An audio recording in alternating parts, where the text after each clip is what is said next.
1. The End of School Days. I am John Ridd, a farmer of the village of Orr in Somerset, and I have a story to tell you. It is about some things that happened to me in my younger days. On the 29th of November, 1673, when I was 12 years old, John Fry, a worker from our family's farm, came to collect me from my school at Tiverton. He rode his horse up to the gate, leading my own little horse behind him. He was 2 weeks early, so I knew something was wrong. "What are you doing here, John?" I asked him. "It's not the holidays yet."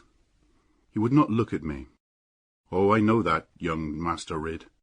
But your mother has saved the best apples and cooked some wonderful cakes, all for you." "And father? How is father?" I said.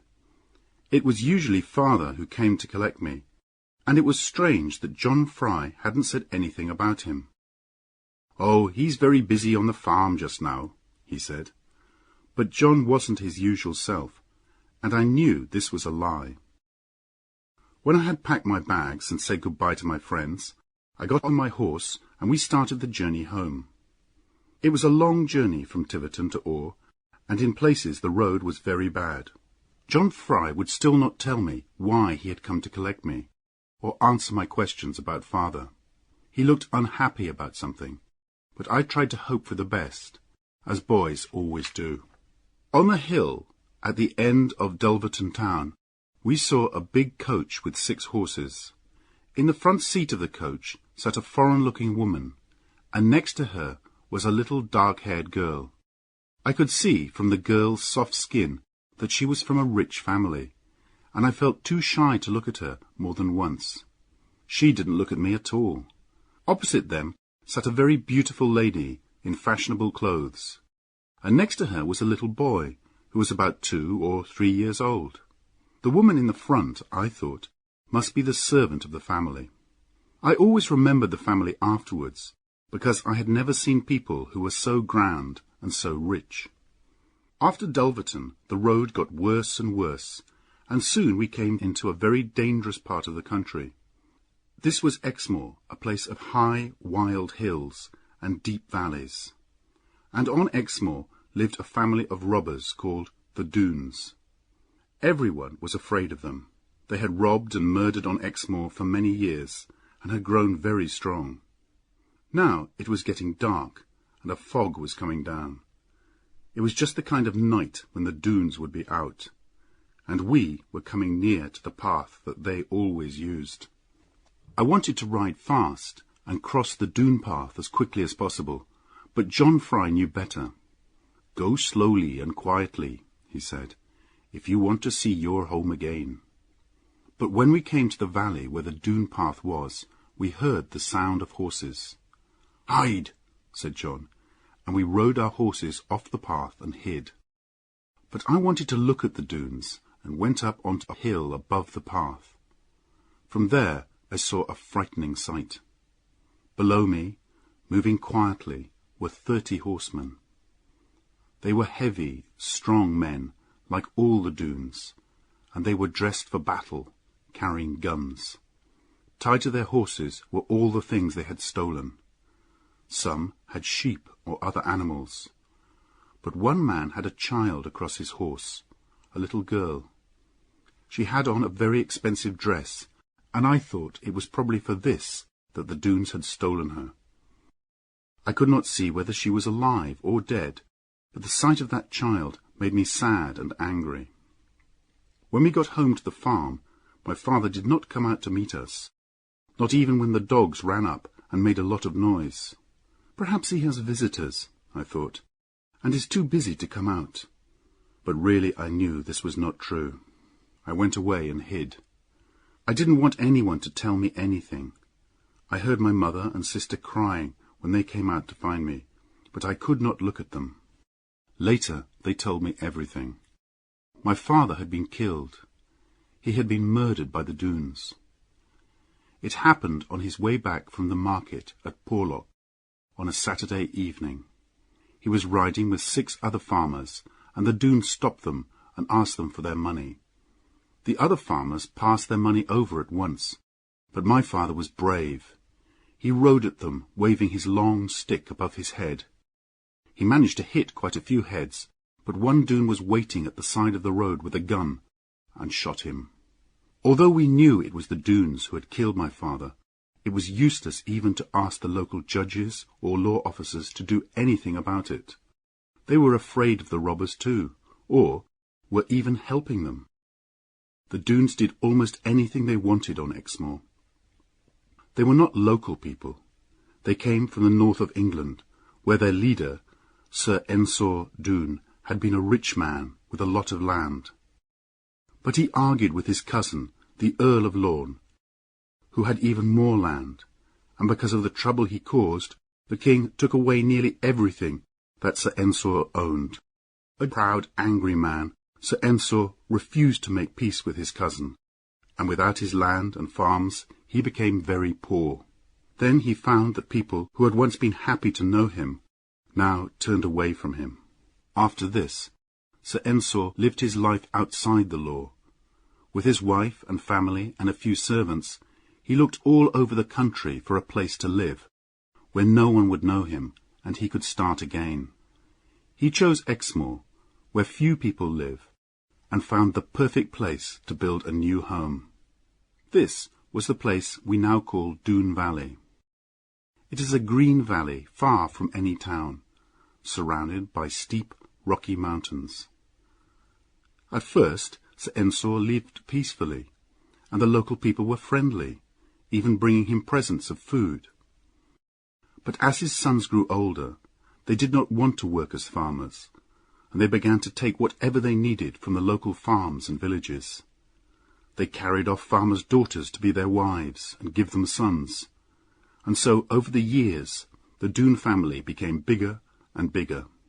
They began as robbers, but robbery had quickly led to violence and murder. The people of Exmoor were too afraid to fight back, because the Doons were big, strong men and excellent fighters, and now only soldiers could hope to break into their valley and defeat them. So there was no punishment for my father's murderer.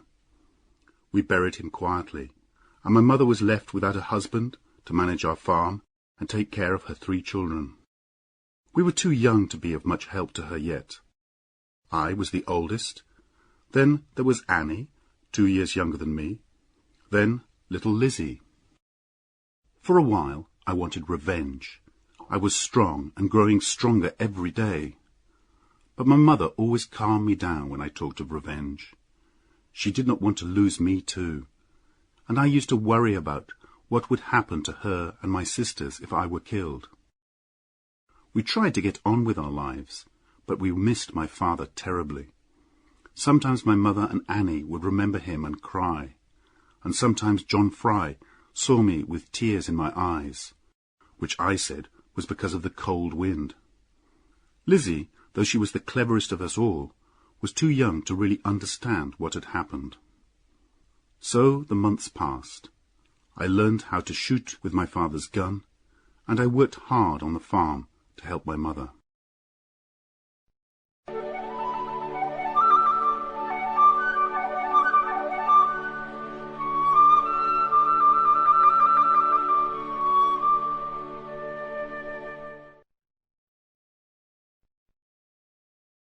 Two, a boy and a girl.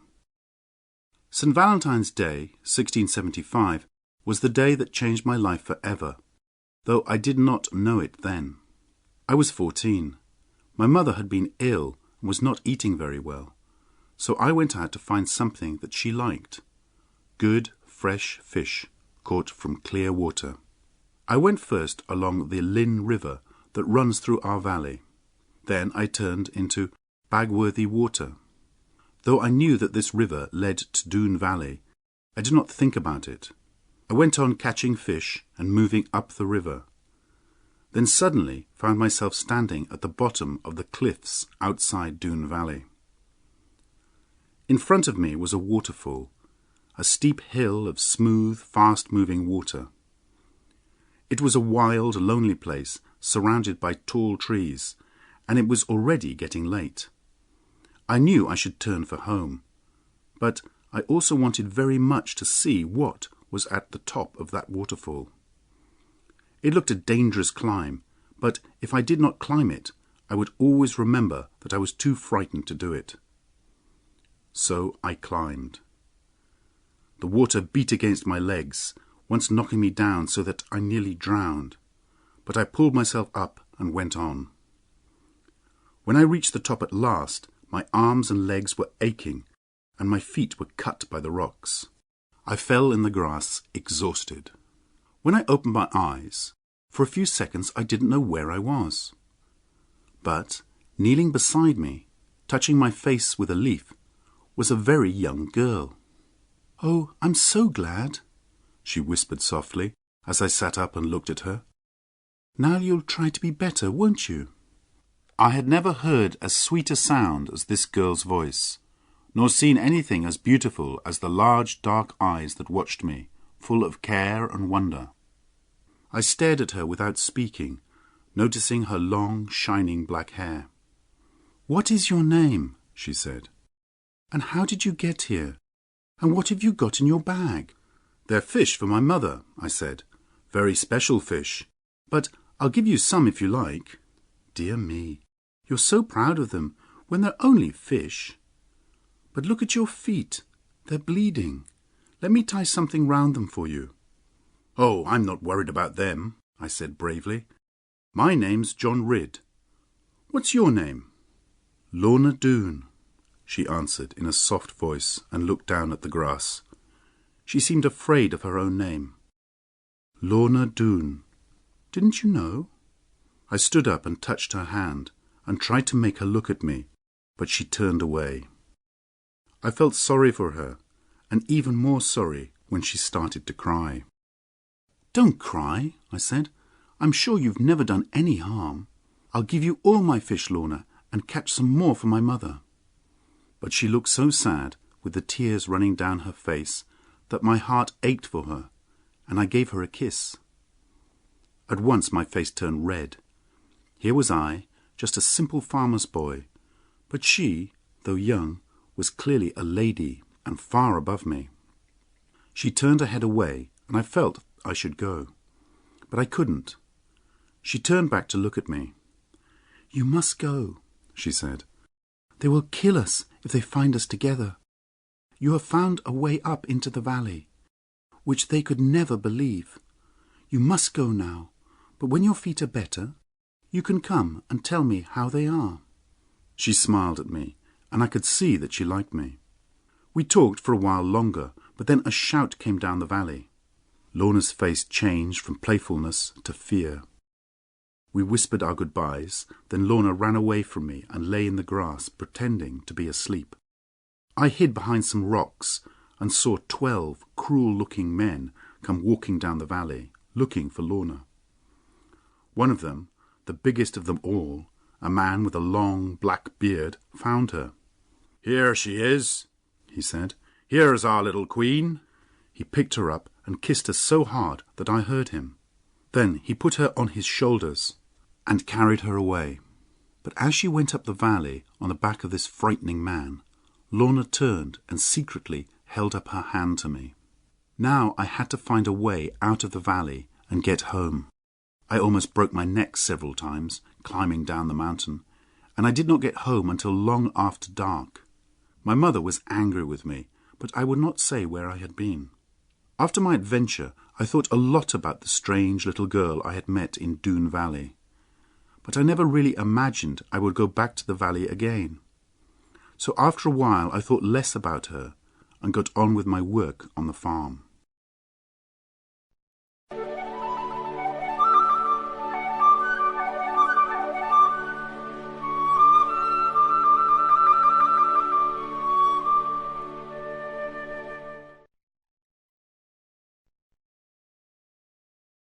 Three. Back to Doone Valley. The months and the years went by, and I grew very tall and strong, as my father had been. By the time I had finished growing, I was bigger than any man on Exmoor, and could pick up John Fry with one hand and hold him in the air, until he begged me to put him down. My sister Annie grew more and more beautiful every year, with her wide blue eyes and soft brown hair. She was so kind and so gentle that everyone loved to be with her, and it is easy to understand why my mother's cousin, Tom Faggus, fell in love with her. Tom Faggus was someone that our family was both proud and ashamed of. For a time, he was one of the most famous robbers in England, and people still tell the stories of his adventures all over the country. He had been an honest farmer once, but a rich man had used the law to steal his farm, and after that Tom took his revenge on all rich men he met on the roads. Perhaps that was why he was so popular with the people, as he stole only from the rich, gave generously to the poor and sick, and never hurt anyone in his life. While I was still a boy, he came to our farm one day, asking my mother for food and a bed for the night. At first my mother told him to go away, fearing that we children would learn bad ways from him. But in the end she agreed. "You may be a bad man in some ways," she said to him, "but there are far worse than you. So come and sit by the fire and eat whatever we can give you." Tom always had a smile and a good word for everybody, and was great fun to be with. All the time he was with us, I saw Annie looking at him very kindly, and over the years we had many more visits from him. As for Lizzie, I never thought anyone would fall in love with her. She was small and thin, and perhaps a little too clever. You never knew what she was going to say next. But I should not talk in this way about my own sister. My mother didn't seem to grow any older, and was still pretty and as good-hearted as ever. She had never forgotten my father, and as the years went by, she still sometimes cried for him. In all this time, if I thought of Lorna Doone at all, it was only as a kind of dream, and the Doone men went on robbing and killing just as they pleased.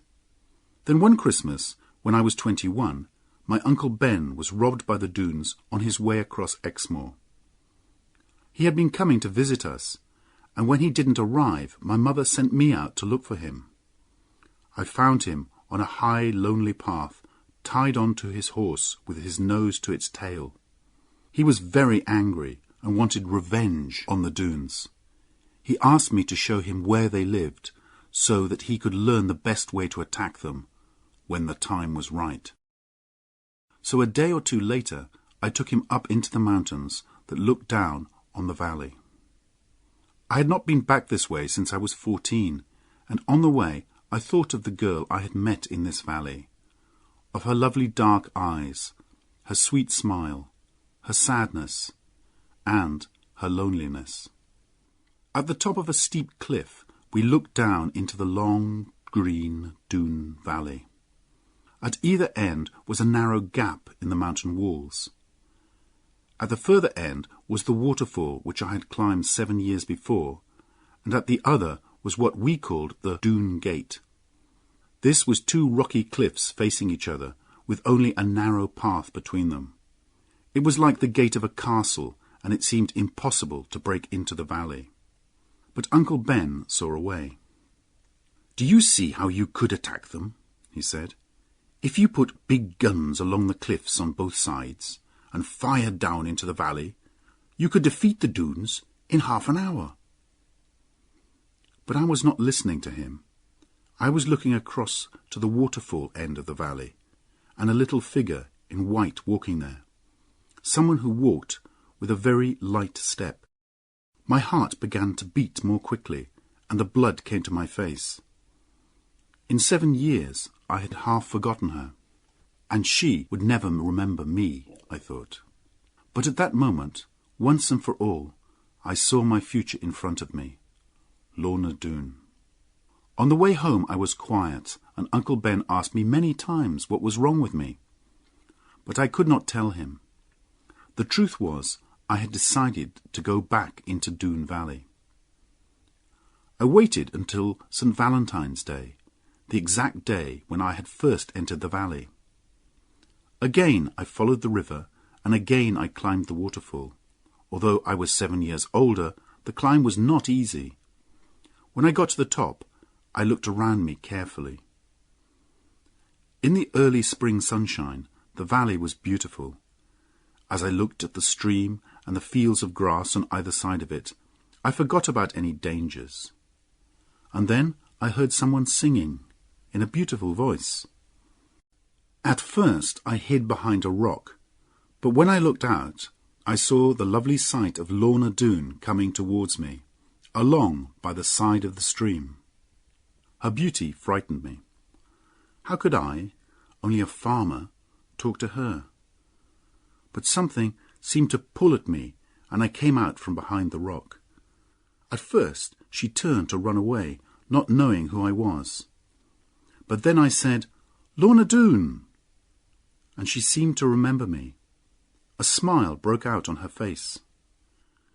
"I'm John Ridd," I said, "the boy who gave you those beautiful fish 7 years ago, today."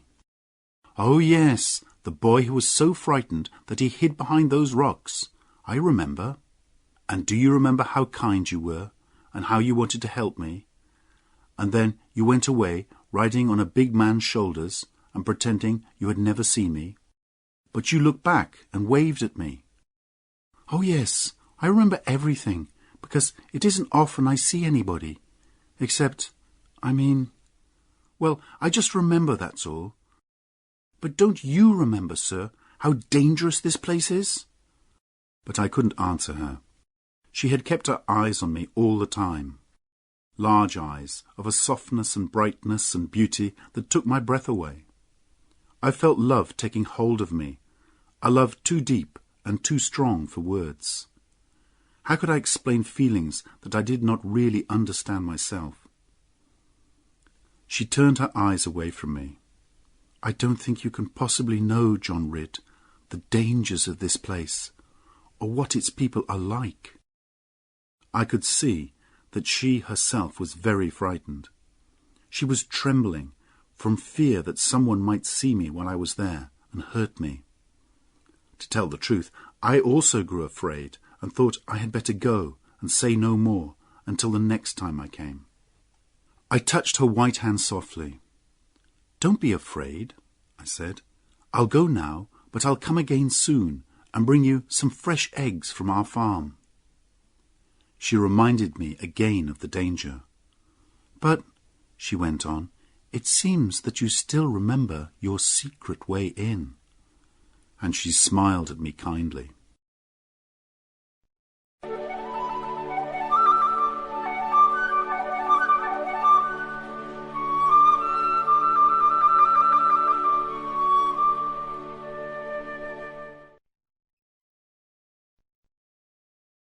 "4.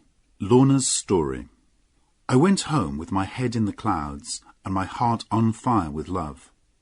All that week I could not stop thinking about Lorna, and I did my work on the farm in a dream. Soon I went to see her again. This time, when she saw me, she came quickly towards me. "Mr. Ridd, are you mad?" she said. "There are men on guard all round the valley. We must hide at once." She took my hand and led me to her secret place, which was a kind of room hidden in the rock of the mountain. It was a green, peaceful place, open to the sky above, but the only way into it was through a narrow entrance in a cave. I gave her the eggs I had brought her as a present, and at this she began to cry. "What have I done?" I asked. "It's nothing you've done," she said. "It's just a sadness that I feel when I see anything from the world outside. And you've been very kind, and I'm not used to kindness." I wanted to put my arms around her and kiss her, but I knew this would be wrong. So I sat and listened, and I think this made her like me more, because she began to tell me her life story. She told me everything except what her feelings were towards John Ridd. "Only 2 people ever listened to me, or tried to help me," she began. "One is my grandfather, Sir Ensor Doone, and the other is my uncle, a clever man whom they call the Counsellor. My grandfather is a very old and very hard man, except with me. He seems to know what is right and wrong, but not to want to think about it. And the counsellor smiles a lot and talks about what is right and good, but he never does a good thing himself. My Aunt Sabina used to take care of me, and she taught me very carefully. She was a good person, honest and kind, and when she died, it was like losing a mother. Now there is only one woman I can talk to, Gwenny, my servant. She is my closest friend. I don't remember my father, but they say he was the eldest son of Sir Ensor Doone, and the bravest and best of them all. They say, because of that I am their queen. I dream of a world outside this one, Mr. Ridd, a world of peace. This valley is green and beautiful, but all around me is violence and robbery and stupid behaviour. I can't come down to their level. I can't forget myself and live like them. And strange questions come to me that they can never answer. When I try to think about the past, about my early childhood, I can't remember anything. I want to know what I am and why I am in this place. I suppose you think that's strange. Perhaps people who are happy and at peace don't need to ask questions like those. Here Lorna began to cry again. I could think of nothing to say, but I dried her eyes for her. Mr. Ridd, I am ashamed and angry at myself for talking so much like this. But you, who have a mother who loves you, and sisters, and a quiet home, can't tell how lonely it is to live as I do. I have this secret place to come to, because I begged them for it. Only grandfather and the counsellor come here, and sometimes Carver, the counsellor's son. No one in the valley is as strong or brave as him, but he is not like his father. He is rough and violent, always quick to be angry, and will listen to no opinion except his own. There is talk of him wanting to marry me, but I would rather die than marry Carver Doone. Now you see how unhappy I am here. I would escape and go anywhere, but I know it would hurt my grandfather. This was too much for Lorna, and she couldn't tell me any more. She broke down and cried. I talked to her gently and kindly until she began to worry again about the danger I was in. I said I would come back and see her again, but she made me promise not to come back for another month, so that I would not add to her problems with fears about me. During that time, we agreed that if she were in any danger, she would put a dark coat over a white rock near her secret room. I would be able to see this from a hill above the valley, and then I would come.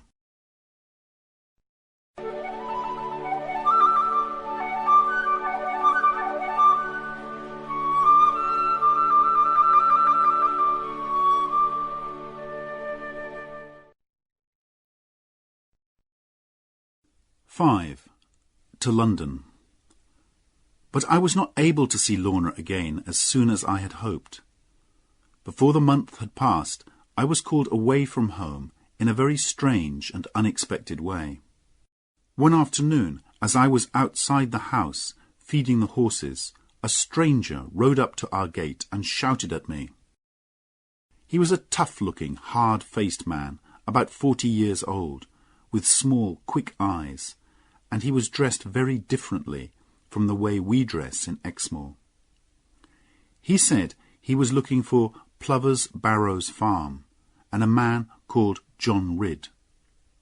When I told him he had found them both, he introduced himself as Jeremy Stickles, a servant of the king, and he gave me a letter. I looked at him in alarm, but he said there was nothing in the letter to worry me. At the top of the letter, my name was written in large letters. I read, "To John Ridd, this letter is to order you to appear before the king's judges in London and tell them anything you know about some matters which may be harmful to the king and the country." Jeremy Stickles seemed very pleased by my fear and surprise at the letter, but he said again that no one was going to hurt me. All I had to do was tell the truth. When my mother read the letter, she became very worried and began to cry. She wondered how the king had heard of me and what he wanted to do with me. But Mr. Stickles, who wasn't really as hard as he seemed, explained everything carefully to her. He told her that the king only knew of me because stories of my great size and strength had reached even London. He had heard I was a good man and thought I could help him. That was all. This made my mother feel better, but I was very unhappy. I was thinking of Lorna. How could I tell her I was going away? I had promised not to go back to the valley for a month, and that was still a few days away. But how terrible it would be if she came to look for me at the end of the month and I was not there. I would have to break my promise and go before the agreed time. Mr. Stickles was happy to stay at the farm for 1 or 2 days to try our good Exmoor food. So I used the time to look for Lorna, but I saw nothing of her in the valley, and no signal that she needed me. There was nothing else I could do. Mr. Stickles wanted to go, and I had to leave for London without seeing her. A journey to London was both long and dangerous in those days because of all the robbers on the roads. As I said goodbye to my mother and sisters and took my last look at the farmhouse, I felt very miserable. But Jeremy Stickles was a good companion. As we rode, he told me many amusing stories of London life, and we became the best of friends. I did not like London. It was a crowded, dirty place, not at all like Exmoor. And even worse, I had to wait more than 2 months before the king's judges were ready to see me. There was a lot of trouble in London at that time, with arguments between the king and the city of London. Nobody had time to talk to John Ridd, but I was not allowed to leave and go home. At last I was called to see Judge Jeffreys. Jeremy Stickles had told me about Judge Jeffreys. He was the king's chief judge, and there were terrible stories about him. He became very angry if anyone argued with him, and he had sent many of the king's enemies to their deaths. In the room I walked into, there were 3 men sitting on high seats, and they were dressed in very rich clothes. In front of each of them was a desk with pen and paper. The man in the middle seemed to be the most important. He was a big, heavy man with a square chin and a kind of fire in his eyes. He was a man that almost anyone would be afraid of. This was certainly Judge Jeffreys. He gave me a terrible stare and asked me who I was and where I came from. When I had told him, he said, "Well done, John Ridd. You have answered me without fear. I remember this matter now. I will ask you some questions." He looked at me more closely. "In Exmoor," he said, "there is a family of robbers. Is that true?" I told him it was. "And why isn't your local judge doing anything about them?" "I suppose he's afraid, my lord. The robbers are very strong, and their valley is hard to attack." "But they must still answer to the law," Judge Jeffreys said. "What's the name of these people, and how many of them are there?" "They are the Doones, and we think there are about 40 men in the valley." "I will do something about these thieves," he said. "Perhaps I will come down to the west myself." But then he stared hard at me again and asked, "Is there any sign in Exmoor of any dislike of the king?" "No, my lord. We don't know much about him." "That's a good answer," he laughed. "But the king knows he has enemies in the country. I see you know nothing about them, though. You're a good man, John Ridd. Keep out of trouble, keep away from the king's enemies, and from the Doones as well, and you will be safe. I was going to use you as a spy, but I see you're too honest. I will send someone else. But never tell anyone what I've said to you." Here he stared at me very angrily. But when he saw he had frightened me enough, he smiled again. "Now, go home, John. I will remember you, and I don't think you will forget me." I had no money left to hire a horse for the journey back to Exmoor, so I had to walk the whole way. It took me 7 days, and I was very glad to get home again.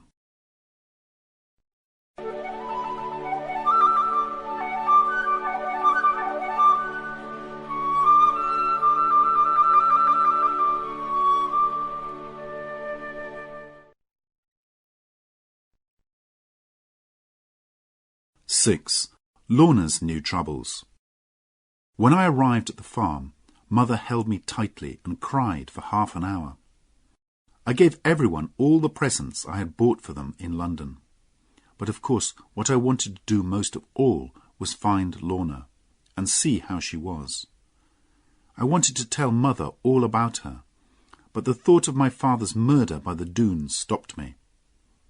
There was little chance that Lorna would love me, so why should I worry my mother about it? As soon as I could, I went to Doon Valley, but there I could not believe my bad luck.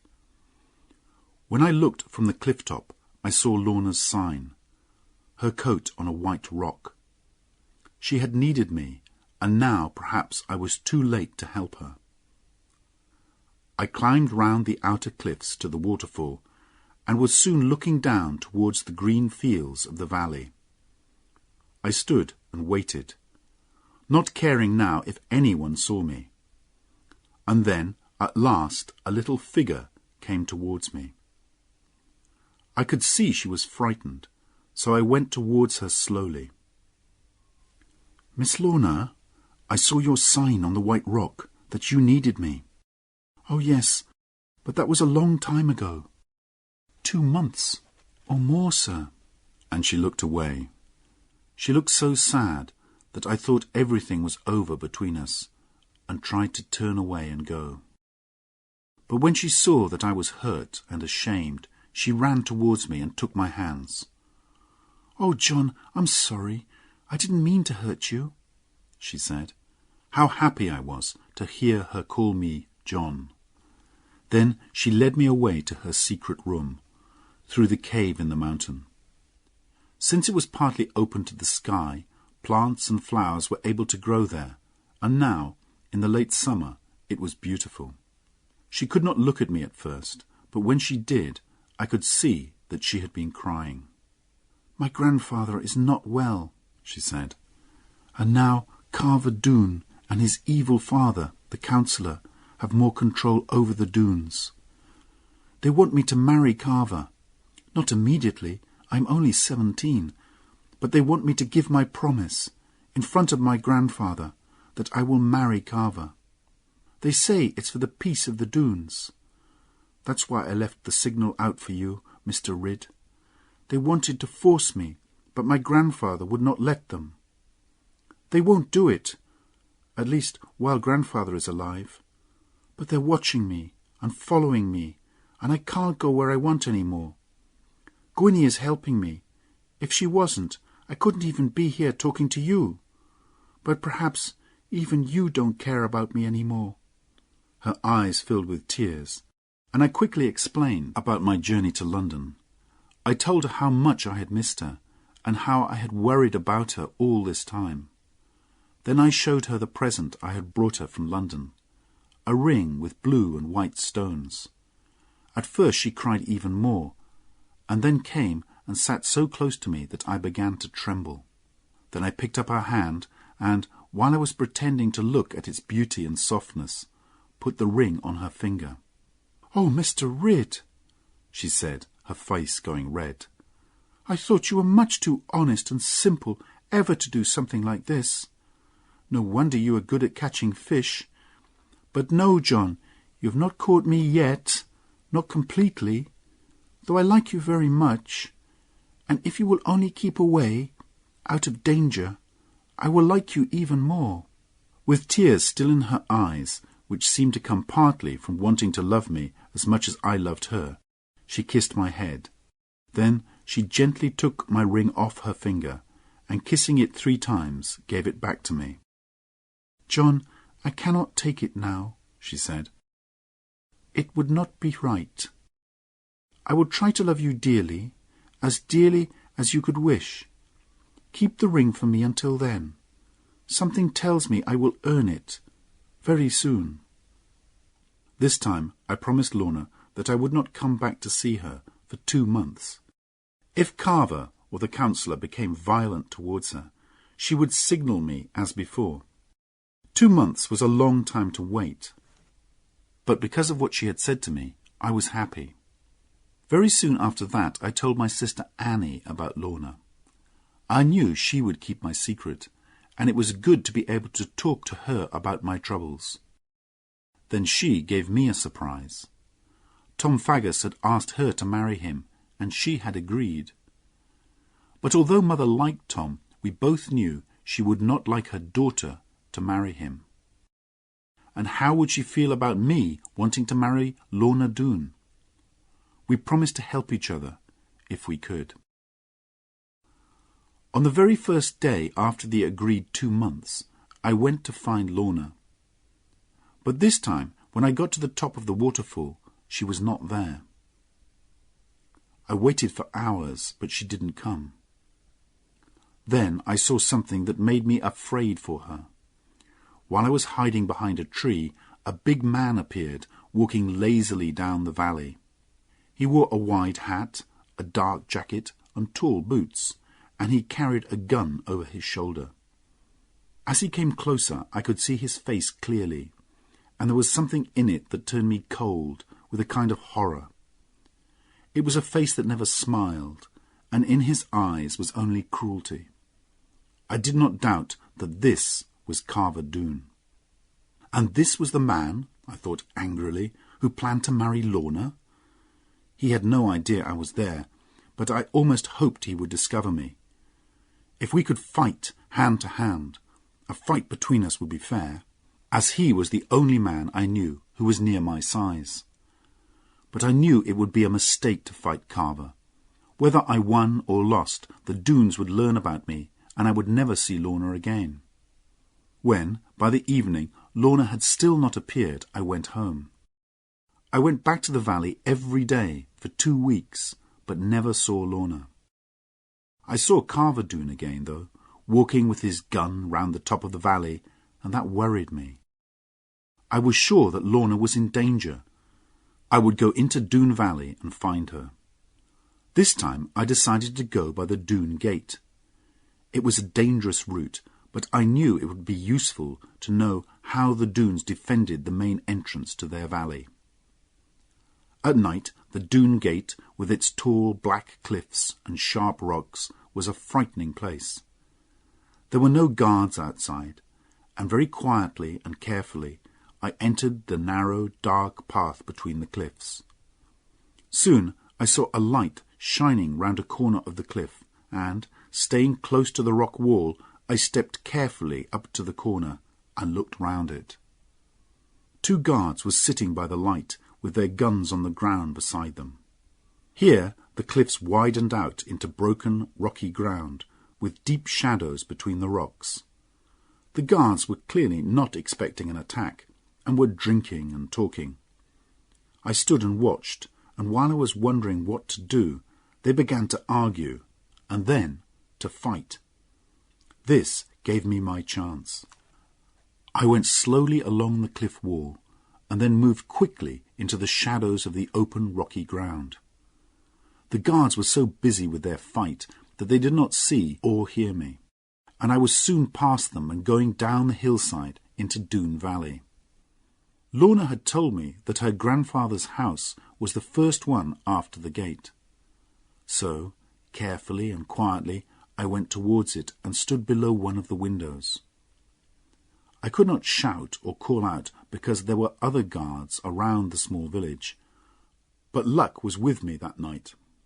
Lorna came to the window, opened it, and looked out up at the night sky. I whispered her name. She jumped in alarm, but then looked down and saw who I was. "John," she said. "Oh, John, you must be mad." I was going mad because I didn't know what had happened to you, but you knew I would come. "I hoped you would. But do you see, they have put these bars across my window." She put her hand out through them, and I took it and kissed it, and then held both her hands in mine. "Oh, John, "You'll make me cry," she said, though I could see she had already been crying. "We can never be together. Why should I make you unhappy? Try to forget me." "Never," I said. "If we want to belong to one another, Lorna, no one can stop us. Only God, if he wishes it. Now tell me, why have you been kept in prison here?" "My grandfather is very ill now. I'm afraid he won't live long. The councillor and his son are the masters of the valley. They want me here where they can see me, so that I can't escape from Carver. And Gwynnie is not allowed to move about now, so I couldn't send you a message or signal you. You must watch this house day and night, John, if you wish to save me. There is nothing they wouldn't do. If my poor grandfather... Oh, I can't think only of myself when I should think of him." "How can I leave you even one more night here, Lorna?" I said.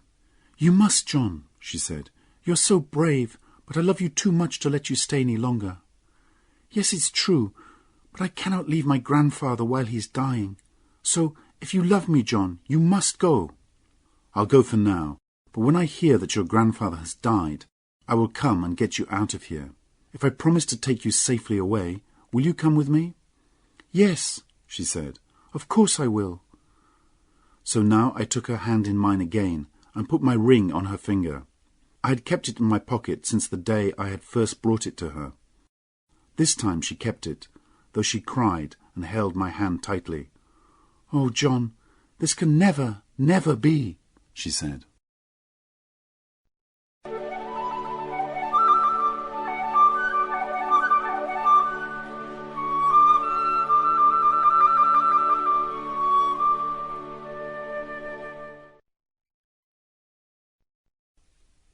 (7) Lorna leaves the valley. I left Doon Valley by my own secret route and went home to make plans for bringing Lorna to the farm. It was time to tell Mother all about Lorna and the danger she was in. At first Mother was very angry and unhappy at my news. She talked wildly about going away and leaving the farm, but after a time she began to calm down. "When you see her, Mother," I said, "I'm sure you will love her like a daughter, and I know she will love you with all her heart. She is so good and gentle." Mother was too kind-hearted to be angry for long. She cried a little more, then smiled and said, "Well, God knows what is good for us. You must bring her here, John, and I will teach her how to be a farmer's wife." Lorna and I had agreed a new signal. There was a tall tree near her grandfather's house, which I could see from the cliff top above the valley. In the top branches of the tree there were 7 large birds' nests from last summer. Gwynnie could climb like a cat, and if one morning I saw only 6 nests, then Lorna's grandfather was dead and she was in great danger. It was a bad winter that year. We had more snow than anyone could remember, and on Exmoor the snow was soon so deep that no one could walk on it safely. I had to find a way to cross this, but I had an idea. Lizzie had once shown me a book about the icy countries of the far north, where people wore snowshoes. The book had pictures of these wide, flat shoes which stopped travellers' feet going down through the snow. For the first time I thanked my sister in my heart for reading so many books. I found some wood and animal skins, and soon I had made some snowshoes, like the ones in Lizzie's book. We had a sled on the farm, which we used when the ground was covered in ice. A horse could not pull it in this weather, but with my snowshoes I could. I could use it to carry Lorna and her servant. Some days later I saw only 6 birds' nests in the tree, and that evening I tied myself to the sled and left for Doon Valley. I took the sled to the waterfall, which was now a fall of ice, and tied it up there.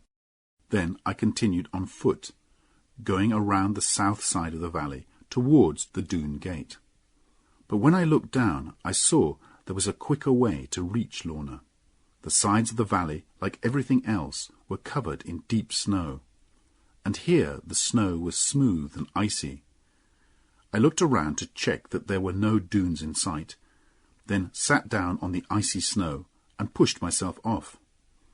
In seconds I had slid all the way down the mountainside and landed in a hill of soft snow at the bottom. At Sir Ensor's house, I whispered Lorna's name below the window as before. This time Gwynnie let me in, when she was sure who I was. But inside I saw a terrible sight.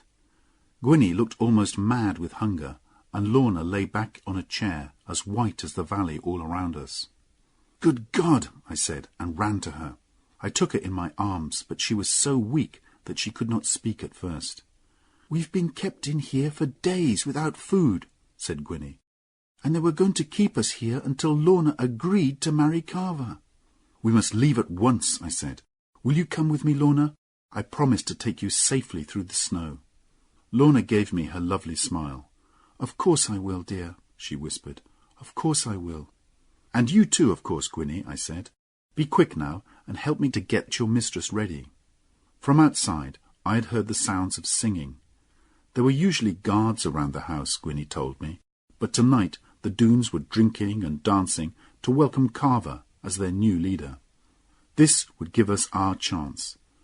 With all this happening, the robbers would never notice us leaving. We were soon ready.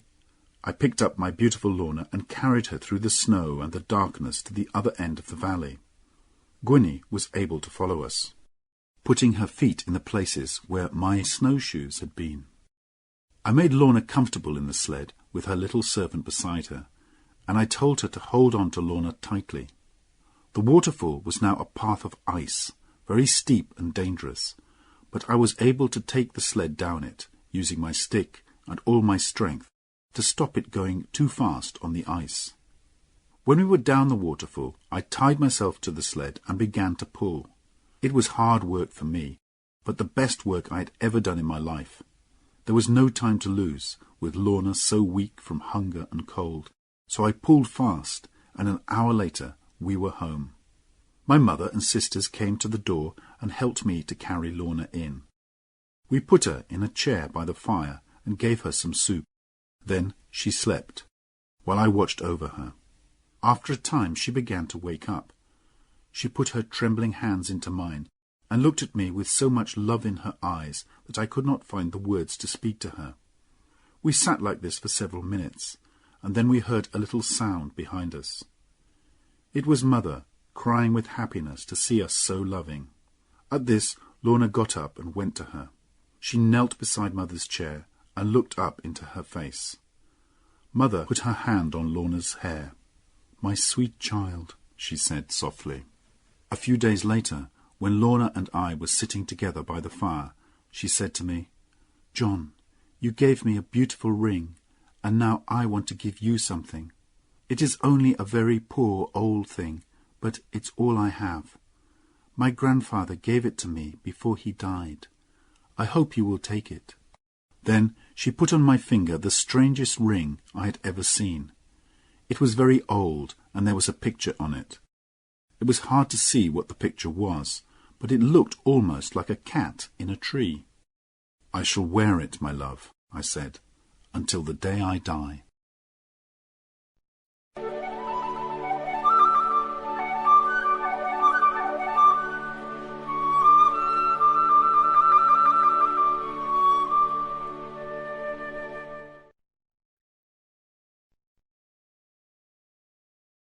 (8) The Attack. Soon everybody in our part of Exmoor knew that Lorna Doone was at Plover's Barrows farm. So I knew the Doones would come looking for Lorna as soon as they could. But for now the weather saved us.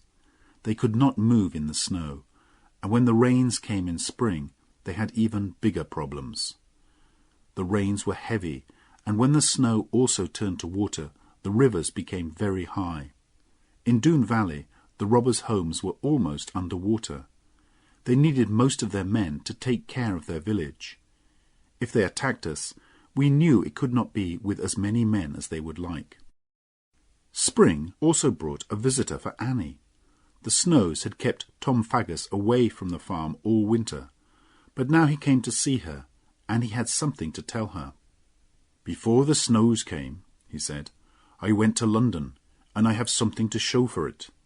Then out of his pocket he took a letter. It looked very important, and had the king's sign on it. "What do you think it is?" We all looked at it, but it was full of long lawyer's words, and no one could understand what it meant.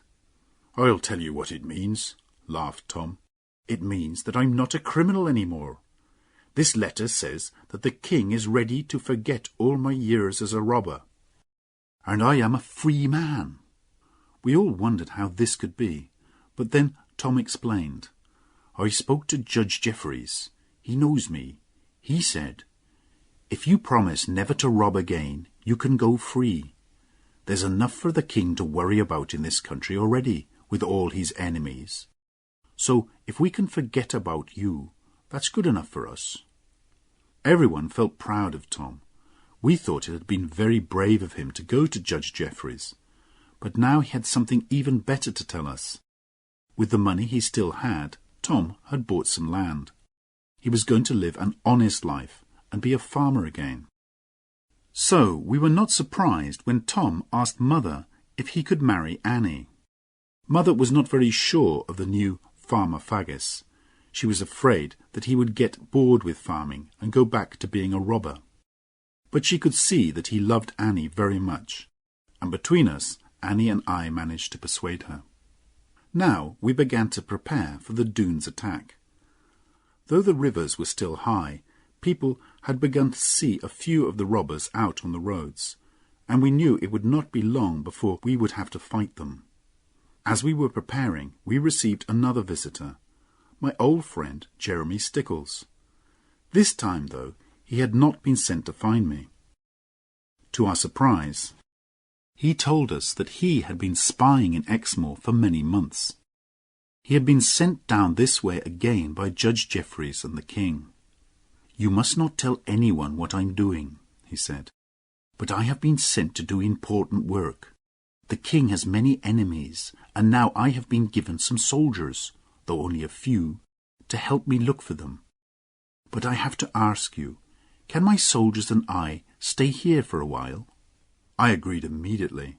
When the Doones attacked, it would be a great help to have soldiers staying in the house. I told Jeremy all about Lorna, and he promised to help defend our farmhouse against any Doone attack. The next day Stickles came with his men. There were only 6 of them, but even to have these was a help. All we could do now was wait, and be ready each night for an attack. One day I came home late from the fields and found all the women trembling with fear. Lorna had seen Carver Doone. She had gone out in the evening to look at some flowers by our stream. There were thick bushes on the other side, and when Lorna looked up, she saw 2 cruel black eyes staring at her. She was too frightened to move. Carver could not cross the stream because the water was too high, but he lifted his gun and fired at the ground by Lorna's feet. "Unless you come back tomorrow," he said, "and tell me how to destroy that farmer Ridd, who will soon be a dead man because of you, this will be the place of your death." Lorna told us this, trembling. We knew that Carver would not wait until tomorrow, and we got ready for an attack that night. When the Doones attacked a farm, they always started fires in the hay ricks first, to frighten everyone and show what they could do. So when darkness came, I went with my best gun and a heavy stick to one of the hay ricks and waited beside it. I had made sure that Lorna stayed in the house, but little Gwynnie climbed a tree near the river. From there she could see up the river to the only place where it was possible to cross. Soon the moon came up, and before very long Gwynnie came running towards me. 10 of them, coming across the river," she said. "They'll be here in a minute." "Go into the house and tell Mr. Stickles and his men. I'll stay here and watch," I said. The robbers broke down our gate and rode towards the house. I could see the soldiers hiding in the shadows, waiting for the order to fire. But the Doones then turned towards the hayricks. "Kill every man and every child and burn the farm," came the deep voice of Carver Doone. "Start over there."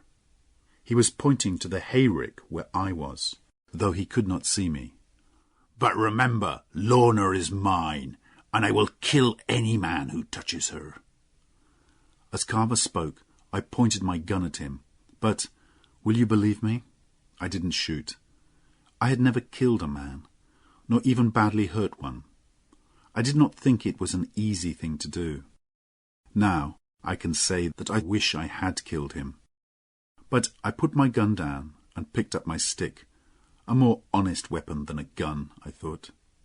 2 young Doones came towards me with burning sticks. The first put his stick to the hayrick I was standing near, and it started to burn.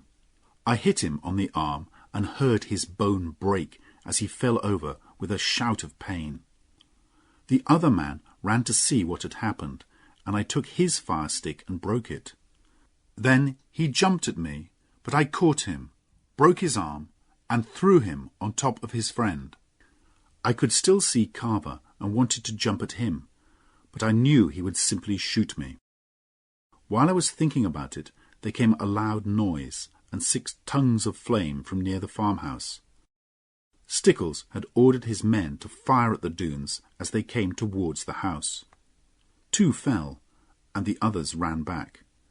They had something to think about now. No one had ever fought the Doones as we were doing that night. Now my moment had come. I came out from my place near the burning rick. I knew Carver Doone by his size, even in the shadowy moonlight. And I took hold of him by the beard. "Do you call yourself a man?" I said. For a second he was too surprised to do anything. No one had ever looked at him the way I did now. He lifted his gun, but I was too quick for him and knocked it out of his hand. "Now, Carver Doone, take warning," I said. "You think you are so much better than everyone else, but you are no more than an evil robber. Lie low in the dirt from which you came." Then I kicked his feet from under him and knocked him down. When they saw that he was down, the other Doones ran, but Carver simply got up and walked away, shouting at me and everyone. We wondered whether to chase the Doones, but Mr. Stickles said it would be too dangerous on the moor in the dark. One thing was certain. The robbers had known defeat that night on our farm, something they had never experienced since the day they came to Exmoor. And they went home without 4 of their men. 2 were dead, shot by the soldiers, and the other 2 were the men whose arms I had broken by the hayricks. We buried the dead men in the fields, and Jeremy Stickles sent the 2 wounded men to the prison in Taunton.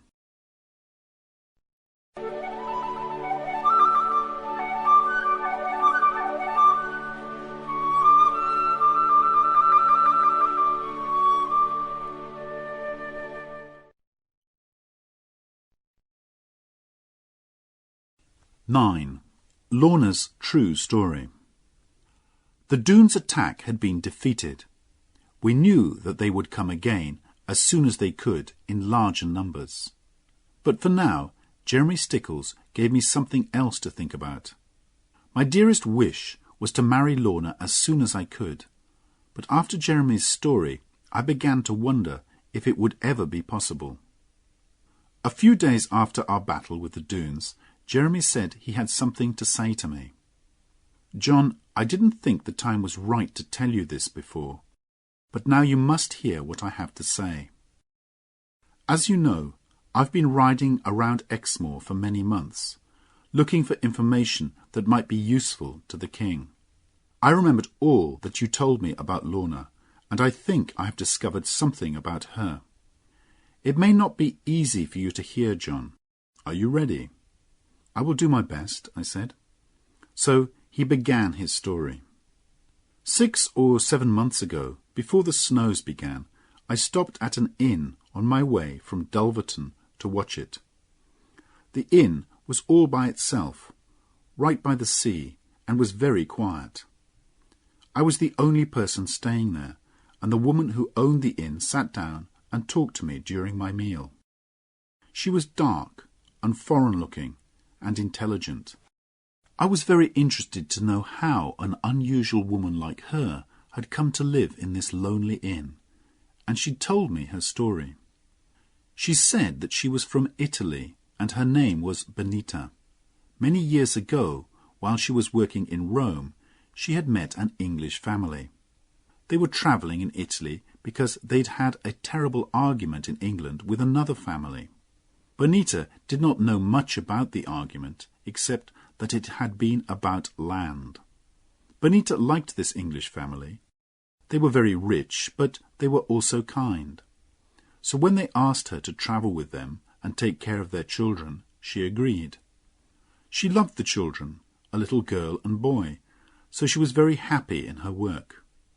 At first everything went well. Together, Benita and the family travelled up through northern Italy and into France. But on the French side of the Pyrenees, the husband of the family had a riding accident and was killed. His wife was deeply unhappy and would not move from the place where he had died for many months. But finally she decided to go home to England and try to start life again. Benita stayed with her, and they took a ship to the Devon coast. They stayed at Exeter, and then left in a coach for Watchet, in the north of Somerset. The lady had a house there, where she planned to live. They were warned at Dulverton about robbers on the roads, but the lady would not listen. She even travelled at night, which, as we know, is a very dangerous thing to do. So, of course, they were attacked by robbers. It happened near the sea. The coachman drove onto the sand, and the robbers followed on their horses. The coach's wheels began to go down in the soft sand, and as the robbers came nearer, the lady pointed to one of them and said, "I know that man. He's our family's old enemy." Then a great wave crashed against the coach and turned it over. Benita hit her head on the door and could not remember what happened. The next thing she knew was that she was lying on the sand and the robbers had gone. She looked around for her mistress and saw her sitting on a rock with her dead son in her arms. The little girl had disappeared. Benita and the two coachmen took the lady into the town, but later that night she died. "This is a sad story," said Jeremy. "Give me a drink, boy." I saw that there were tears in the brave man's eyes. "What was the lady's name?" I asked. "And what happened to the little girl? And why did Benita stay there?" "I will answer the last question first," said Jeremy. "That's the easiest. Benita stayed in that place because the Doones, if that's who they were, stole everything from the coach, and she had no money. She could not go back to Italy. She married a man who lived near the place because he was kind and could give her a home." "But the little girl, Jeremy, what happened to her?" "John, can't you see it? You're more likely to know than anyone in the world. As certain as I sit here, that little girl is Lorna Doone." The truth was, I had guessed this almost from the beginning of Jeremy's story, but it was almost too painful to believe, and I wanted Jeremy to say it.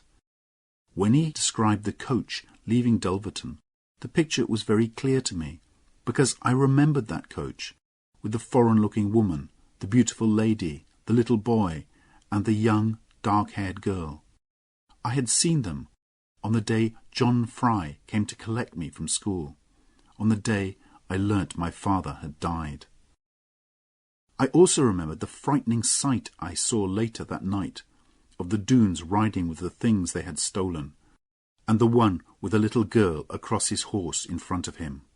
I also remembered my anger.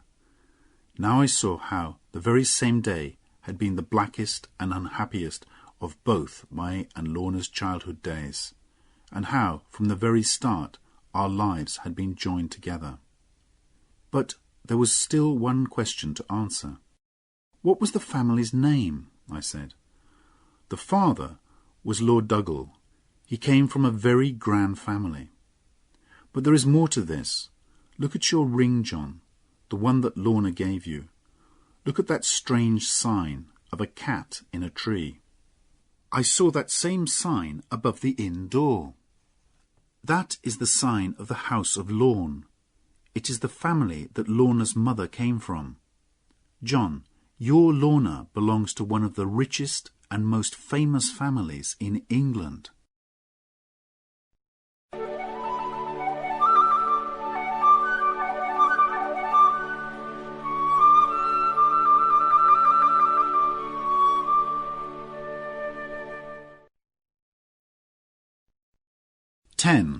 Gone. Now I had to tell Lorna. So, a day or two later, with an aching heart, I went to tell her what Jeremy had said. I'm afraid that some of my sadness was for me, because now, more than ever, it was certain Lorna was far, far above me. How could she possibly marry a simple farmer now? We sat in the garden, and she held my hand while she listened without a word to what I said. But by the look in her beautiful eyes and by her trembling hand, I could tell how she was feeling. At the end, she turned away and cried for her poor parents. But she spoke not even one word of anger about what had happened to them. Then, to my surprise, she turned to me and caught me in her arms and kissed me as she had never done before. John, I have you and only you, and I want no one else. It does not matter how rich or important my family is. It was impossible to doubt those clear, deep eyes and bright, trembling lips. But I was afraid of what the future would bring. To me, she was Lorna Doone, but to the world, she was Lady Lorna Dougal, young, beautiful and rich. And if the world learnt about her, it would want to take her away from me. Now the date of Tom and Annie's wedding was decided, and I went to Dulverton to buy a present for them. As I was riding, I had time to think more about what Jeremy had told me. It was clear from his story that Lorna's mother's family, the Lornes, were the family with whom Sir Ensor Doone had argued about land before he came to Exmoor. This explained why Lorna's mother had called him her old enemy when she saw him that terrible night. And this must be why the Doones had carried Lorna away and kept her and never told her who she really was. If they could marry her to a Doone before she learnt the truth, perhaps they hoped in this way to get the Lorne family's land. They would be rich and important again, and, at the same time, have revenge on the Lornes. But it would have to be a lawful marriage, so Sir Ensor had taken good care of Lorna and kept her safe from the wild Doone men, and Carver, seeing how beautiful Lorna had become, had decided to marry her himself. In Dulverton I stayed with Uncle Ben and his granddaughter Ruth. She was a beautiful and intelligent girl and had often been very kind to me. I did not spend too much money on a present in Dulverton. I was saving for my own wedding to Lorna. I had told her that if her family's great riches ever came to her, I would not touch any of her money. In fact, we had both agreed that we would give nearly everything to the poor and live simply. 3 days later, dreaming hopefully of the future, I walked into the kitchen at home and saw immediately that something was wrong. Then Mother and Annie told me that Lorna had gone. 2 men had come from London. They were lawyers and had been sent by the king's judges to take Lorna away.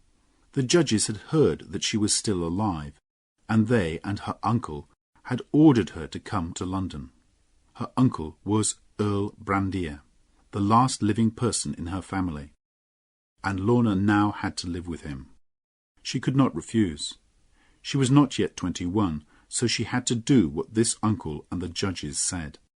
Of course, she had begged the lawyers not to take her, but they said they had their orders and they could not wait for her to say goodbye to me. Upstairs, by my bed, Lorna had left me a letter. I ran up to read it. She said she loved me, and she said goodbye, and the letter finished like this: John, we have been through so many troubles and dangers, but there is no doubt that we belong together. You must believe me. Whatever happens, I am yours. But I could not stop myself from thinking, it is over. Later, I wondered how the judges and Lorna's uncle had heard that Lorna was still alive. Perhaps Jeremy Stickles had mentioned her in his spying reports to the King and Judge Jeffreys. Perhaps the Doones themselves had sent the news to London in order to get their revenge on me. The daughter of so famous a family would not be allowed to marry a simple farmer and live quietly in Devon. Jeremy was away on one of his spying trips now, so I could not ask him about it. But anyway, there was nothing he could do. The weeks and months passed, and life on the farm seemed lonely and empty. After Annie married Tom and went to live with him, I felt even more alone. Sometimes I used to go over and see her in her new home, but it was not the same as having her by my side, the friend and companion from my childhood days.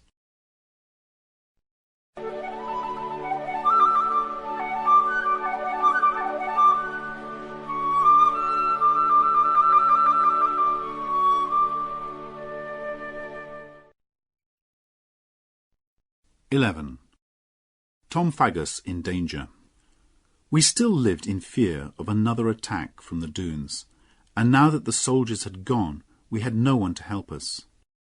The main reason for their first attack, Lorna, was gone, but I was sure that Carver now hated me with all his heart, and would destroy us all if he could. However, Jeremy Stickles brought us some good news one day. The King had at last agreed that the robbers should be punished, and that Jeremy should do whatever was necessary to catch them. So perhaps the Doones were saving their strength, preparing for a much bigger fight than their argument with me. Then something happened which made everyone afraid for the future. Suddenly, King Charles II died. There was terrible trouble in England as everyone argued over who should be the new king, and soon fighting began. I wondered if all this would bring any danger for Lorna. But the truth was, I knew very little about her now. She had not written to me since the day she had left, or even sent a message. I only knew what I had heard from travellers in the town. They said that young Lady Lorna Dougal was much talked about in London as one of the most beautiful women in the city. I became more and more certain that she had forgotten all about John Ridd among the brightest stars of London. In June the fighting became more serious. There was now a new king, James, the son of Charles II, but many people in Dorset and Somerset were against him and had joined an army of rebels. There was no chance now that Jeremy Stickles and his soldiers would fight the Doones. King James needed all his men to fight the rebels. At first we were very worried. Surely the Doones would attack us now. But the Doones had seen a new hope for their future. They had joined the king's enemies, hoping to win back their old land in the fighting. So they had sent most of their men to join the rebels, and were too busy again to worry about the Ridds, at least for a while. As for me, I had decided that this battle between the king and his enemies was not my fight. Most people in the towns and villages around Oare were on the king's side, and we gave no help to his enemies. But sensible people stayed at home. Too many men would die in the fighting anyway, without our joining them. However, I did get involved in the troubles, because one rainy day Annie came to see us with some bad news. She ran into the kitchen, her face wet with tears. "Oh, John," she cried, "you must help me." "Whatever is the matter, Annie dear?" I said.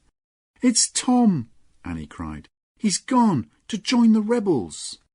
And you must go after him and bring him back." We had been afraid of this. Tom could not forget the excitement of his old life and had become bored with farming. Mother was very unhappy and did not want me to go, but I had to help my unhappy sister. And although I knew it would be dangerous, I was quite glad of the chance of adventure. Perhaps, who knows, I would learn some news of Lorna on my travels. So I promised to fetch Annie's husband home, and early the next morning I rode away on our fastest horse.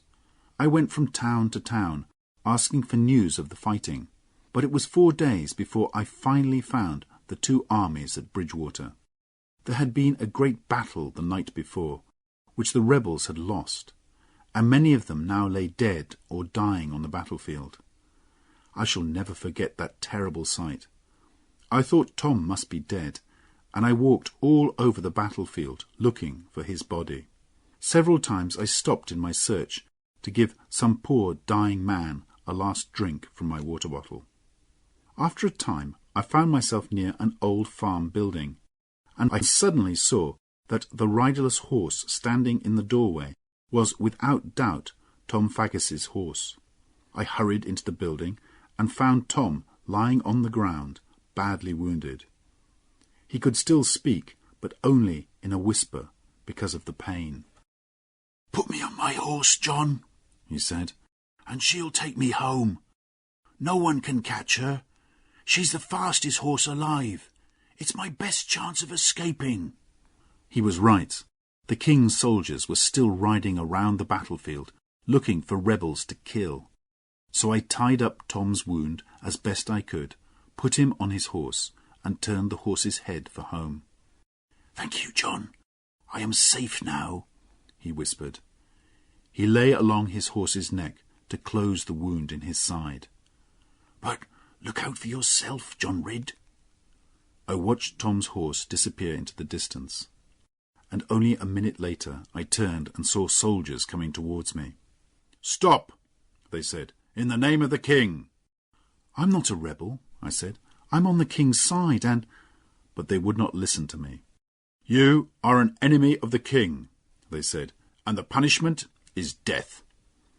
I tried to argue with them, and as they laid their hands on me, I knocked one soldier to the ground. This made them even angrier, and the captain ordered his men to tie me to a tree and shoot me at once. There was nothing I could do against 20 men, so I closed my eyes and tried to think about Lorna and my mother.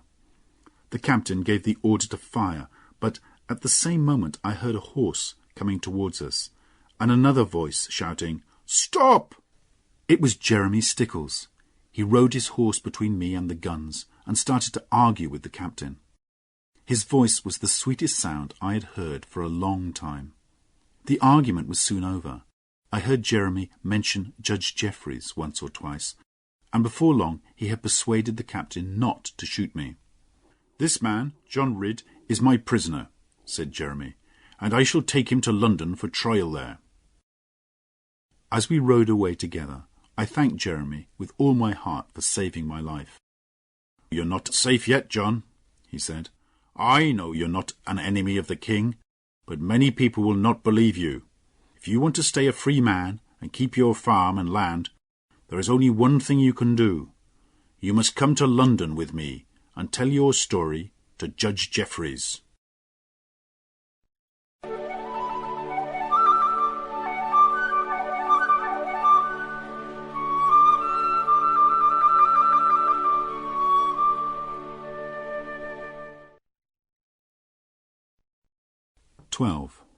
Love and Revenge. London, of course, was where Lorna was, but it was 5 weeks before I saw her. Because I was a kind of prisoner, I was not allowed to move freely around the city, and I had to report every day to the judge's rooms. However, I came before Judge Jeffreys at last. He remembered me, believed my story, and gave me papers which said I was a free man and an honest servant of the king. I was now free to go and see Lorna, but, to tell the truth, I was a little afraid. It had been a year since she left Exmoor, a year without one word or letter from her. Did she remember the old days in our farmhouse? Did she still love her poor, simple farmer, a man without great riches or a famous family name? It was true that the Ridds had held their own land on Exmoor for hundreds of years, but Lorna came from a family that had Scottish kings in its history. Everybody in London knew Lady Lorna Dougal. They spoke of her great beauty, and told me how rich she was, and that the Queen was very friendly with her. But if Lorna still loved me, then neither riches nor a proud family would keep me away from her.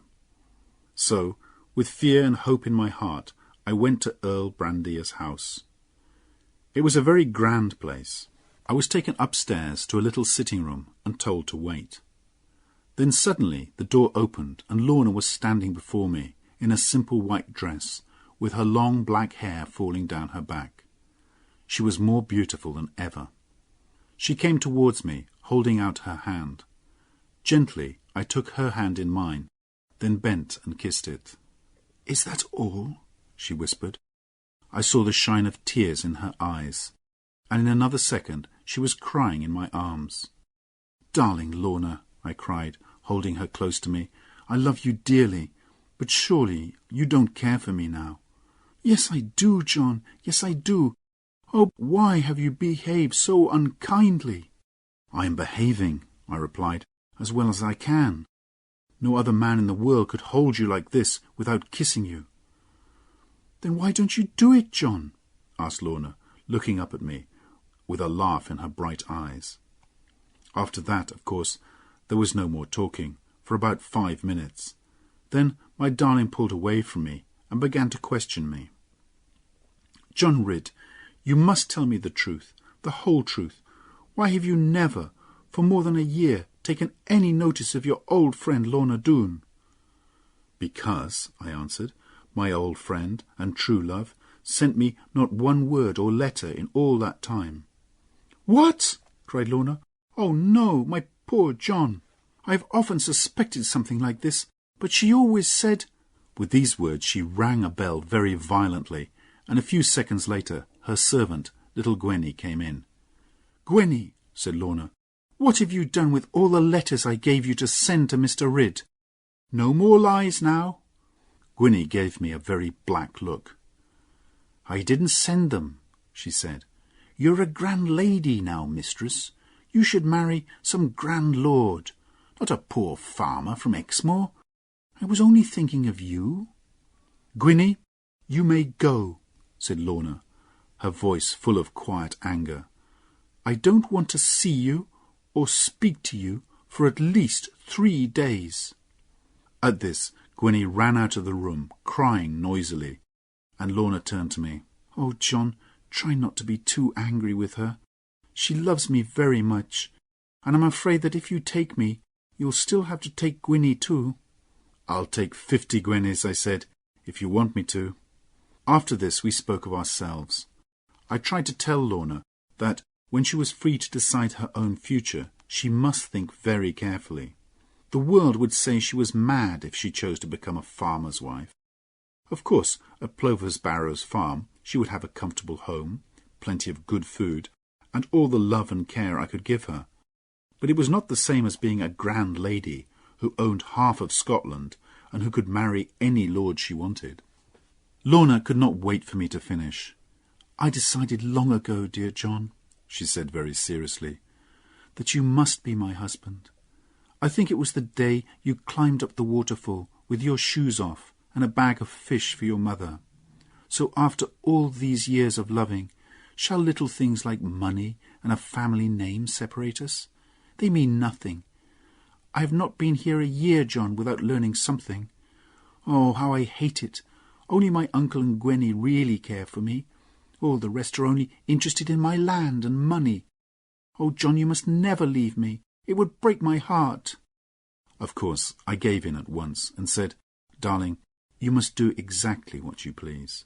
For that she gave me the sweetest of kisses, and as I left, I went grandly down the great stairs of Earl Brandier's house, thinking of nothing else except that.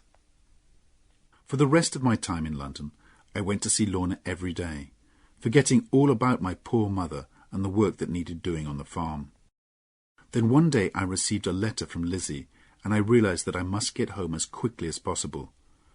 My darling Lorna cried and held me close, but she understood why I had to go. Lizzie's news was this. Jeremy Stickles and his soldiers had finally made their attack on Doone Valley, but it had failed, and Jeremy had been injured. This was the worst possible thing for Exmoor. Now the Doones would make more trouble than ever before, and of course they would attack our farm. When I got home, I learnt that the Doones were robbing everyone around them, and the whole of Exmoor was living in fear of them.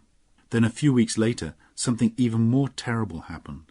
The Doones came one evening to the farmhouse of Kit Badcock. a neighbour of ours, while he was out working in his fields. They broke down the door and stole his young wife, Marjorie. 2 of them carried her, screaming and fighting, to their horses, and then rode away. Meanwhile, the other Doones were searching the house for food and drink to steal, and one of them found the Badcock's little son crying in the kitchen. He picked the baby up, threw him into the air, and let him fall onto the hard stone floor. The child's neck was broken, and he died at once. It made me sick just to think of the cruelty of this man, and when people heard this terrible story, they were very angry. They said it was time for the people of Exmoor to take their own revenge. Men from all the farms and villages of Exmoor came to see me.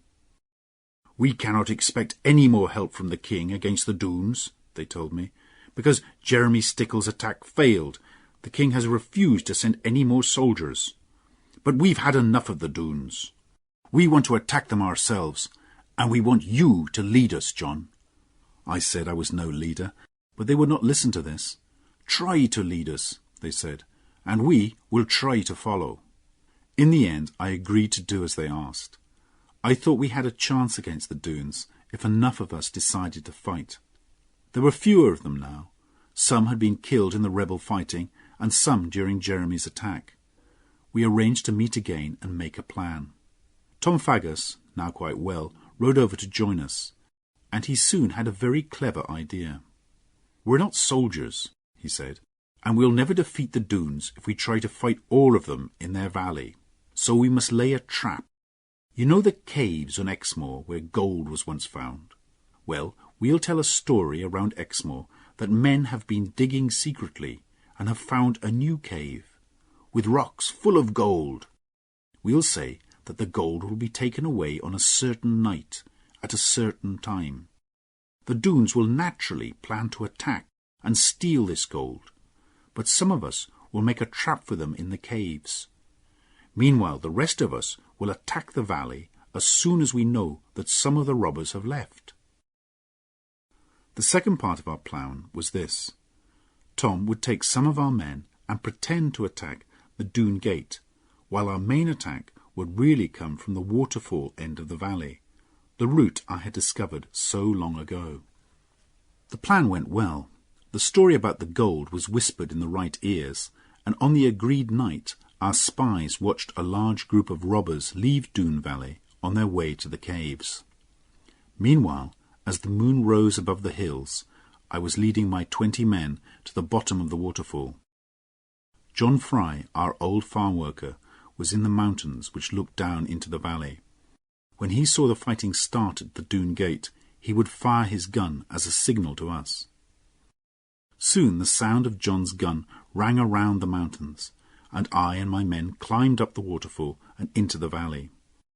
Tom's men were making as much noise as possible at the Doone Gate, and all the Doones had run to join the fight there. We went quietly along the valley, keeping to the shadows under the trees, until we came to the Doone town. Then we got to work with our fire sticks, and before long every Doone house was on fire. We took good care, however, to burn no women or children, and we made sure that they were all out of the houses first. When they saw the flames and smoke rising from their houses, the Doone men came running back from the gate. By the time they reached us, the whole valley was burning, houses, trees, everything, right up to the sides of the mountains. As the men came towards us, we saw that there were only 12 of them. In the bright firelight, they could not see us, but we had them right in front of our guns. There were so few of them that I thought we could take them as prisoners. But my men did not wait for a word from me. They saw the chance of revenge on the men who had burnt their homes and stolen their women for so many years. They fired, and 5 Doones fell dead. The robbers fired back wildly, but they could not see us clearly in the shadows. Soon all the guns were empty, and the battle became hand-to-hand fighting, with knives and sticks. I stood to one side. The only Doone I wanted to meet was Carver. But as I started to look for him, I saw something white in the grass, moving close to the ground. I ran to see what it was, and found the counsellor. I recognised him from Lorna's descriptions, and here he was, on his hands and knees, trying to escape from the fighting. The white thing I had seen was his long white hair. When he saw me, he got to his feet. He knew at once who I was. "John Ridd," he said, "won't you be kind to an old man? Let me get away from this violence, John." "I will let you go free, sir," I said, "but on one condition. Tell me honestly, which Doon killed my father?" "I will tell you honestly," he said, "though it hurts me to say it. It was my son, Carver." "I thought it was him," I said, "but you were not there, so I don't blame you." "I've always been against violence," the counsellor said, shaking his head sadly. "And now, John, let me go." He was an evil, lying old man, but I let him go. I don't know what happened to him, but he was never seen again on Exmoor. Then I went to look for Carver, but did not find him. Afterwards I heard that he had led the Doones who had gone to the gold caves. Our trap was successful, and all the Doones had been killed, all except Carver, who had ridden his horse through the attackers and escaped. The Doones were totally defeated, though. When the sun came up above their valley the next day, all their houses were nothing but blackened wood. We had lost 16 men in the fighting, but out of nearly 40 Doon men, only Carver and the counsellor were left alive. But the thought that Carver, that cruel and violent man, was still living somewhere on the moors, did not give me much peace.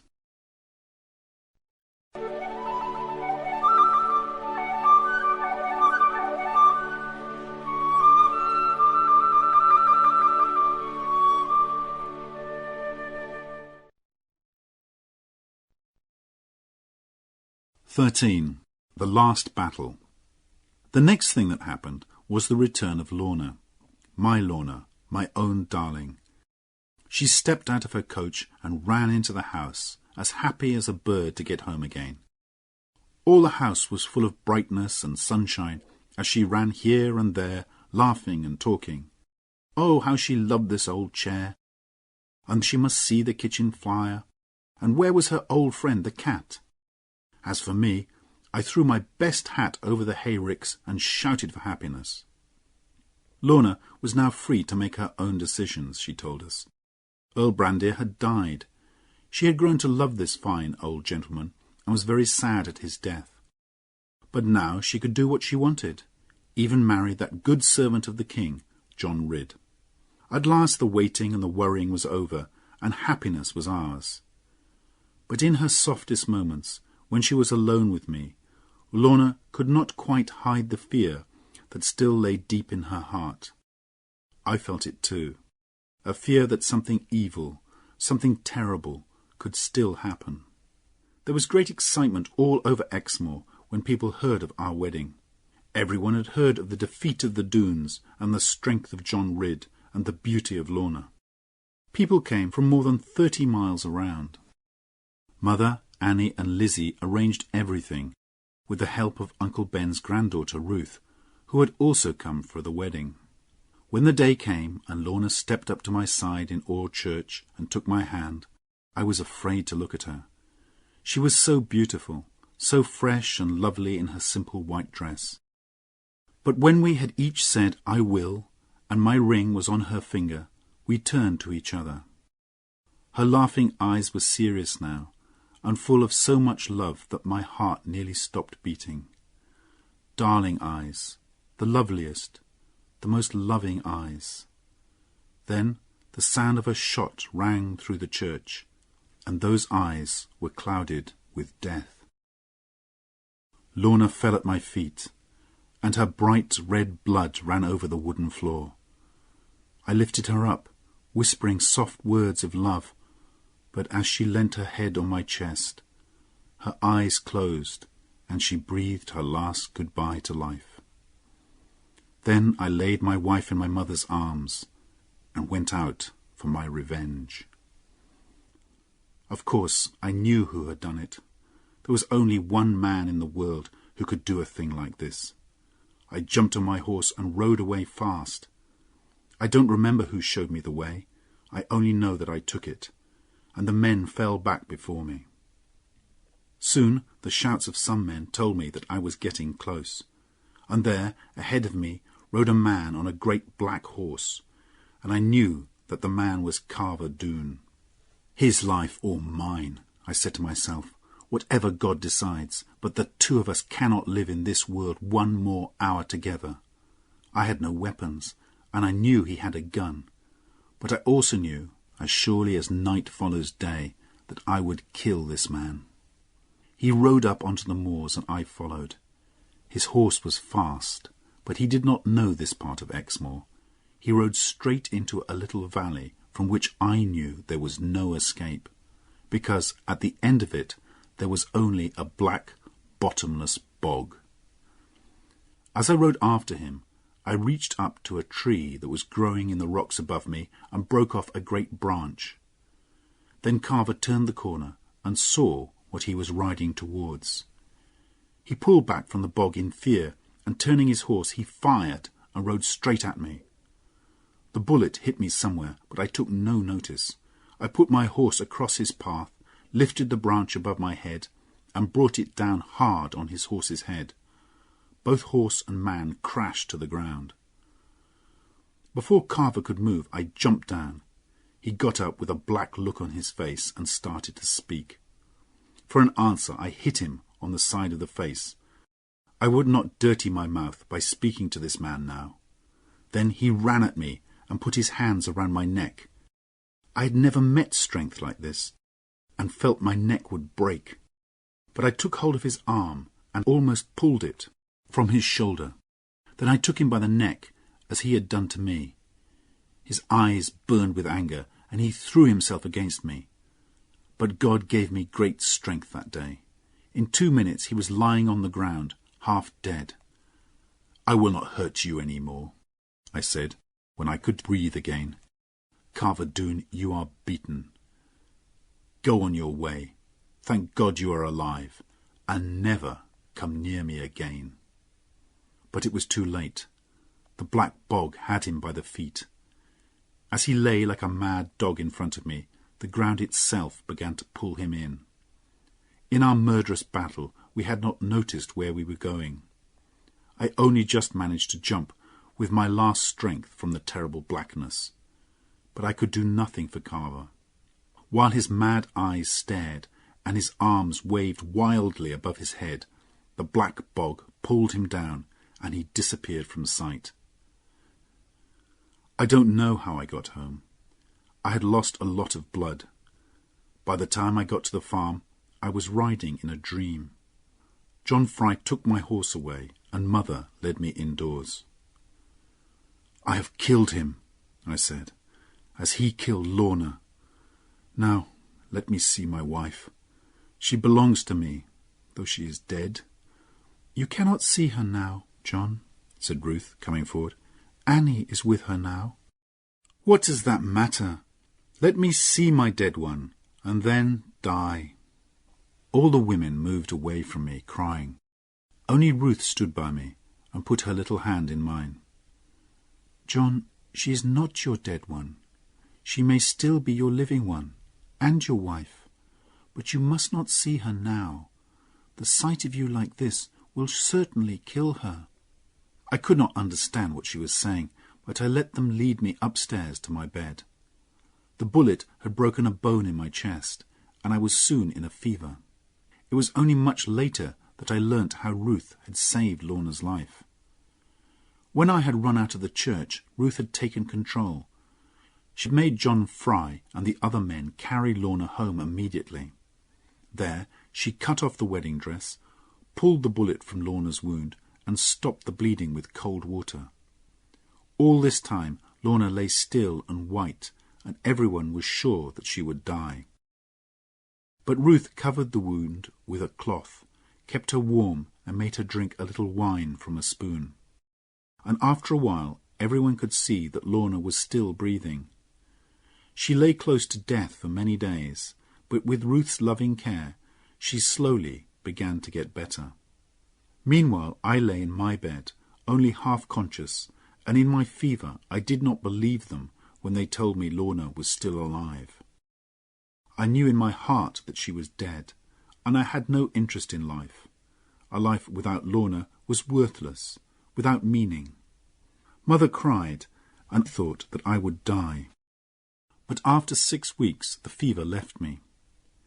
I was so weak that I could not leave my room. Outside the sun shone on the spring flowers, but in my misery I cared nothing for the beauty of the world. Then the next morning Ruth came to see me. "John," she said, "are you well enough to see your wife? I was afraid to bring her before while you were so ill." "I don't understand," I said, staring at her. She went away, then came back, and behind her was Lorna. Ruth closed the door and ran away, and Lorna stood before me. But she did not stand for long. She ran to me and managed to get into my arms, although they were too weak to hold her. She put her warm young face against mine and would not look at me, preferring kissing to looking. I felt my life come back to me. I felt the happiness of living and of loving. I felt the sweetness and the sadness of my Lorna's tears, and the softness of her loving lips, and the world, suddenly, was a good place again. I have not much more to tell. Over the days that followed, Lorna sat beside me, and we watched each other getting better.